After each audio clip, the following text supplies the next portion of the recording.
To Remembering Our Spirits from the book Around the Year with Emmett Fox, August 28th, 2023. The Conquering Horse. And I saw, and behold, a white horse, and he that sat on him had a bow, and a crown, and was given unto him. And he went forth conquering and to conquer. Revelations 6:2. The white horse is the spiritual nature, and the man or woman or person who rides the white horse achieves freedom and joy and ultimate happiness and harmony. We are told two very interesting things about the horseman. On the white horse, the Bible says that he that sat on him had a bow. The bow and arrow is an ancient symbol of the spoken word.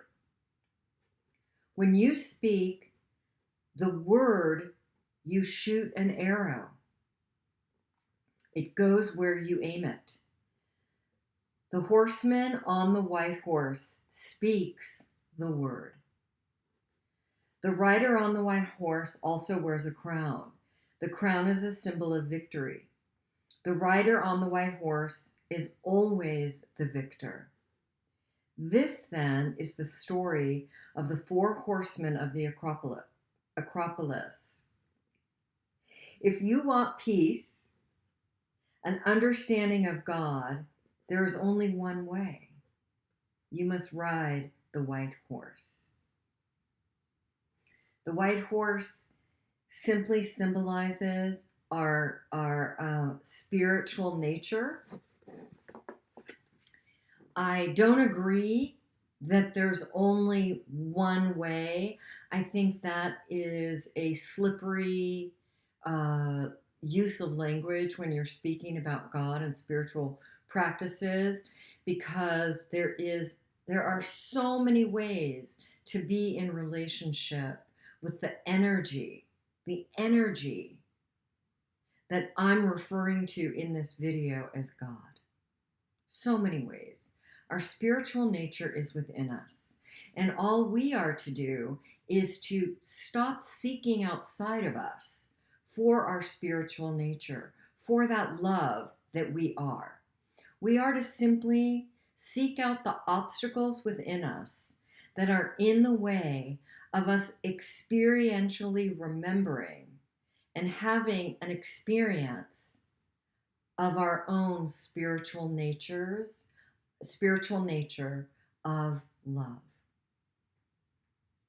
Walking through those obstacles can be a bitch. It really can be. Talk about a dark night of the soul. That's my experience. And I simply keep walking through my dark nights of the soul. I have had more than one. I walked through one at the beginning of this year while I started this video and started sharing. I am focused, and my purpose is all about our spiritual nature. That's it. That's my purpose. To share about our spiritual nature and the practices and ways to be in relationship with that. And to work with people who want to work with me in walking through those obstacles to the experiential remembrance of who they genuinely are. Took me a long time to get here and to truly own my purpose. I had a lot of fears and a ton of self-doubt.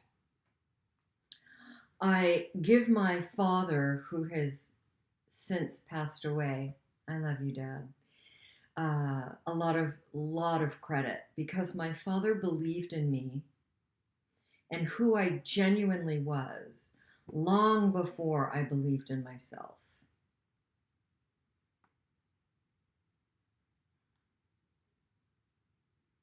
He was my person. I have other people, most definitely. However, my father, Bill Kerwin, was my original person. I'm so grateful for that. So grateful.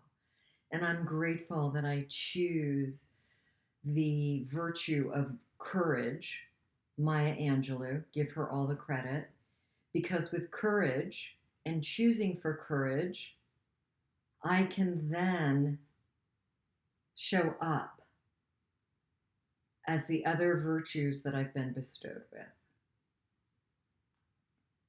I'm really grateful. How are you, Cancel? What are you practicing to be in relationship with your spiritual nature? Are you giving your physical, emotional, or intellectual nature too much power and dominion over you? Our thought life and our words and our behaviors create our reality and our experiences. I look forward to connecting with you in divine time, and I'm grateful